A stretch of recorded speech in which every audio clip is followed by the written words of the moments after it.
সমস্ত লোক দেখতাম বিএনপি করে। এই গ্রামে বিএনপি ছাড়া কোনো লোকই ছিল না। 2001 সালে যখন ভোট হয় তখন এই গ্রামের সমস্ত মানুষ বিএনপি করত।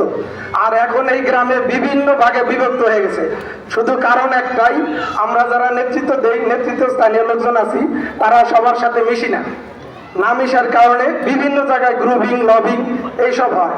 এই গ্রামের মানুষ একদম নিরীহ মানুষ। পুরা ভুয়াপুরের মধ্যে বা গোপালপুরের মধ্যে বড়ুয়া হইলে সবচেয়ে একদম নিরীহ এলাকা। এই গ্রামের লোক সবচেয়ে শান্তিপ্রিয় লোক। এই গ্রামের লোক সবচেয়ে ক্ষতিগ্রস্ত নদীভাঙ্গা এলাকার লোক। অতএব আপনারা যারা নেতৃস্থানীয় লোকজন আছেন, এই গ্রামের প্রতি সামনে যদি বিএনপি ক্ষমতায় আসে সুনজর দেখবেন। এবং এই গ্রামে 2-4টা কাঠ টাট যা যা আসে একটা সাধারণ মানুষ দেখে দেখে, যারা গরিব মানুষ ওরা যেন পায়।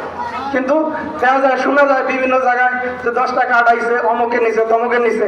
আমার কথা হলো, এই কাঠের লোক যদি কেউ সামলাইতে না পারে, ওই লোক এই গ্রামের কোনো কমিটি থাকতে পারবে না। সারা বাংলাদেশ কি হইলো জানি না, আমার ওইটা জানার দরকার নাই। এই গোড়া গ্রামে যার কাঠ দিয়ে চলতে হবে, কাঠ বেঁচে চলতে হবে, ওরা এই কমিটিতে থাকতে পারবে না। ক্লিয়ার কাট কথা। যারা নিজের ওরা ওরা থাকবে, ঠিক আছে। আর এই কার্ডের জন্য, কারণ বিএনপি হলো সাধারণ মানুষের দল।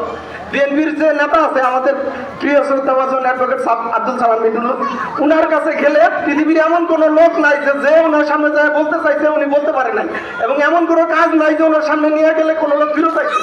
আমার জন্মের পর থেকে আমি যখন বুঝি তখনকার থেকে আমি ওনার পাশে থাকছি, কাছে থাকছি, দেখছি কোনো লোক ওনার কাছে দাবি নিয়ে যায় ফিরত আসে নাই। অতএব এই বিএনপি তার দল, এই গোপালপুর ভুয়াপুরের মানুষ তার মানুষ। অতএব আমার এই গৌড়া গ্রামের সমস্ত মানুষ, আমি আশা করি সবাই ভুল বুঝাবুঝি দূর করে আগামীতে বিএনপির জন্য কাজ করবে এবং বিএনপিকে সর্বোচ্চ ভোট দিয়ে জয়যুক্ত করবে। এবং আমি আমাদের নেতৃত্ববৃন্দদের কাছে আবেদন রাখতেছি, আপনারা সামনেতে এই জায়গার কমিটি সংস্কার করবেন এবং জনগণের মতামত নিয়ে যাকে চায় তাকে দিবেন। ঠিক আছে, সেটা ভোট হইতে পারে অথবা হ্যাঁ না হইতে পারে, এরকম কিছু হইতে পারে, যেটা হয়, ঠিক আছে। কিন্তু কেউ নিজের ইচ্ছাতে মানে বলবেন যে অমুক সভাপতি অমুক ইটি, এটা এই গ্রামের মানুষ মানবে না। ঠিক আছে, আমি জানি এনে কেউ কথা বলবে না, কিন্তু পিছনে পিছনে আলাপ পারবে। এই জন্যই আমি আমার উইটা এসে বলা, আমার বক্তব্য এই জায়গায় শেষ। সবাই ভালো থাকবেন, আল্লাহ হাফেজ, আসসালামু আলাইকুম।